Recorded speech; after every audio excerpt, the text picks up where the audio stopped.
भक्तों, भगवान श्री कृष्ण कहते हैं एक स्त्री के जीवन में पुत्र का सुख किसको मिलता है और किसके भाग्य में नहीं होता, इसका बहुत गहरा रहस्य है।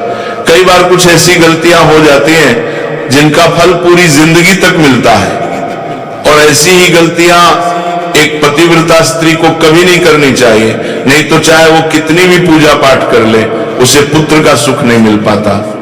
अब श्री कृष्ण एक ऐसी सच्ची घटना बताते हैं जिसे सुनने के बाद आज भी अनगिनत स्त्रियों को संतान का आशीर्वाद मिला है। इसलिए इस कथा को मन लगाकर अंत तक सुनना बहुत जरूरी है। भगवान श्री कृष्ण कहते हैं एक समय की बात है, माता लक्ष्मी पृथ्वी लोक पर भ्रमण कर रही थी। उन्होंने देखा कि बहुत सी स्त्रियां दुखी हैं। कोई कह रही थी कि उसे संतान नहीं हो रही है, कोई कह रही थी कि उसे पुत्र नहीं मिल रहा है। यह देखकर माता लक्ष्मी का मन बेचैन हो गया। वे तुरंत श्री विष्णु के पास गई और बोली, प्रभु आज मैंने पृथ्वी पर बहुत दुख देखा। कोई स्त्री निसंतान है, कोई पुत्र के लिए तरस रही है। आखिर ऐसा क्यों होता है? किस स्त्री के भाग्य में पुत्र नहीं होता? और कौन सा ऐसा उपाय है जिसे करने पर पुत्र जरूर मिलता है?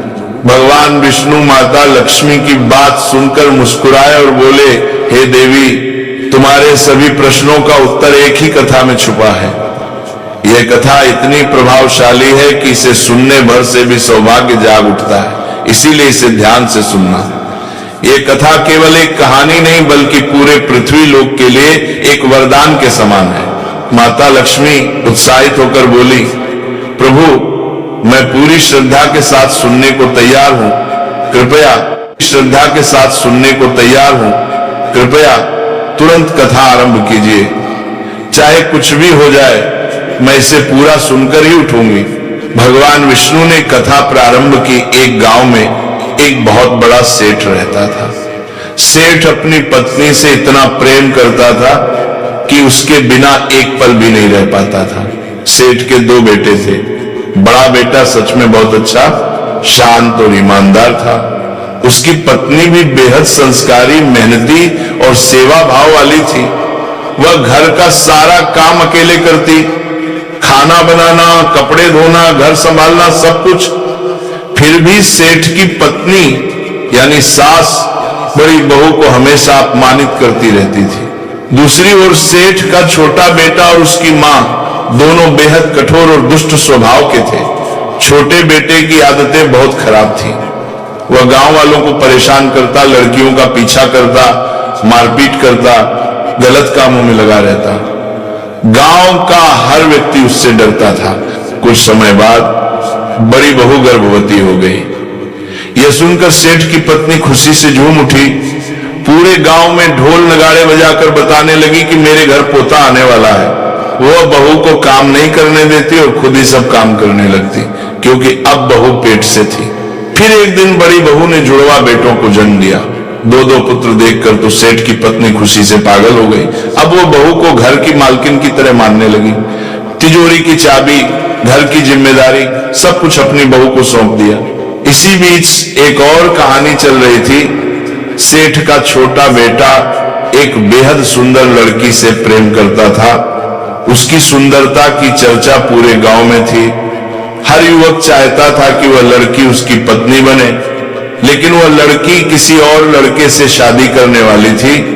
ये बात सुनकर छोटा बेटा आग बबूला हो गया और शादी वाले ही दिन उसने उस लड़की को जबरदस्ती उठा लिया और भागकर मंदिर में उससे शादी कर ली। अब भगवान विष्णु माता लक्ष्मी को बताते हैं, हे देवी, इस छोटी बहू की कहानी में ही तुम्हारे सारे प्रश्नों का उत्तर छुपा है। अभी आगे जो होगा वही बताएगा कि कौन सी स्त्री के भाग्य में पुत्र का सुख नहीं होता और क्यों नहीं होता। भगवान विष्णु आगे बोले, सेठ के छोटे बेटे की पत्नी का नाम था राधिका। बेचारी राधिका सुबह से शाम तक अकेले पूरे घर का काम करती थी, जबकि बड़ी बहू अब घर की रानी जैसा जीवन जी रही थी। भक्तों, राधिका सुबह से शाम तक घर का हर छोटा बड़ा काम करती थी, पर फिर भी उसकी सास और बड़ी बहू उसे कभी अच्छा नहीं समझती थी। चाहे राधिका कितना भी मेहनत कर ले, कितनी भी सेवा कर ले, दोनों उसे हर वक्त डांटना, ताना मारना और परेशान करना ही अपना काम समझती थी। घर में रहने वाली सेठ की पत्नी के दिल में राधिका के लिए जरा भी दया, प्रेम या इंसानियत नहीं थी। ये बात आगे चलकर राधिका के लिए बहुत खतरनाक साबित होने वाली थी। न्यूज 18 एक दिन राधिका घर में झाड़ू लगा रही थी। वो अपने काम में इतनी खोई हुई थी कि उसे अंदाजा भी नहीं था कि उसकी सास आज उसके साथ क्या करने वाली है। सास गुस्से से बोली, इतनी देर हो गई और अभी तक तू झाड़ू ही लगा रही है।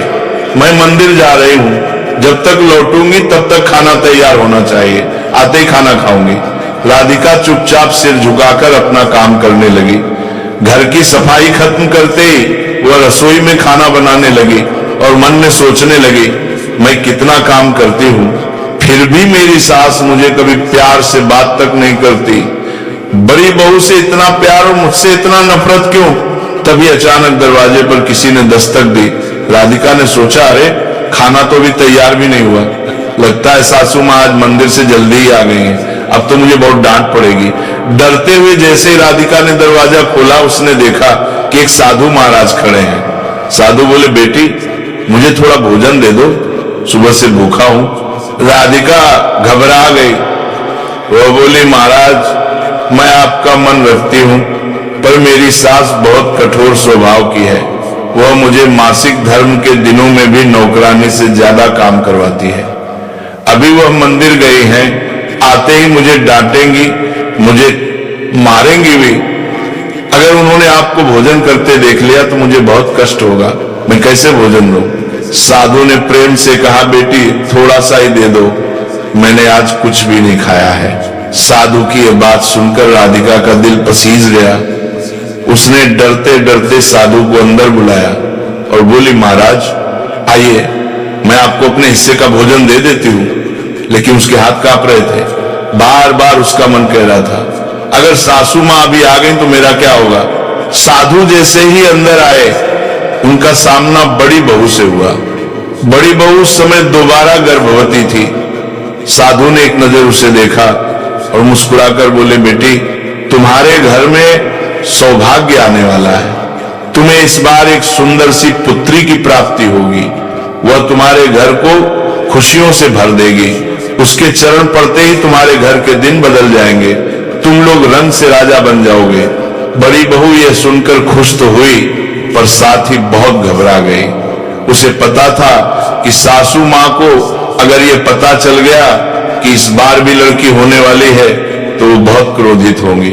उसने मन ही मन भगवान से प्रार्थना की, प्रभु मेरी रक्षा करना। इतने में राधिका साधु को भोजन लेकर